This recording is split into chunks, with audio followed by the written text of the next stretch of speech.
இலங்கையில் இடம்பெற்றதாக கூறப்படும் மனித உரிமை மீறல்கள் தொடர்பான சர்வதேச விசாரணைகள் தொடர்பில் வடமாகாண சபை உறுப்பினர் எம் கே சிவாஜிலிங்கம் கருத்து தெரிவித்தார். யாழ் ஊடக மையத்தில் இன்று இடம்பெற்ற ஊடகவியலாளர் சந்திப்பில் கலந்து கொண்ட போதே அவர் இதனை கூறியுள்ளார்.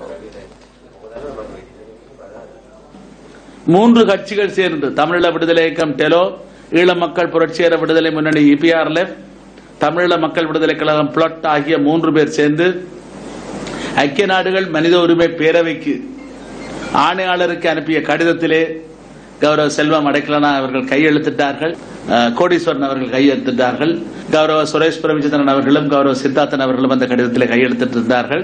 வியாழேந்திரன் அவர்கள், சிவசக்தி ஆனந்தன், டாக்டர் சிவமோகன் ஆகியோரும் இதிலே கையெழுத்திட்டிருந்தார்கள். ஆக மொத்தம் 6 பாராளுமன்ற உறுப்பினர்களும் அதே போல கௌரவ சுரேஷ் பிரேமச்சந்திரன் அவர்களுமாக 7 பேர் அந்த கைச்சாத்திடப்பட்டு அந்த கடிதம் ஐநா மனித உரிமை பேரவைக்கு அனுப்பி வைக்கப்பட்டிருக்கிறது. அதிலே சர்வதேச நீதி விசாரணை பொறிமுறையை தொடர வேண்டும் என்று நாங்கள் கேட்டிருக்கின்றோம்.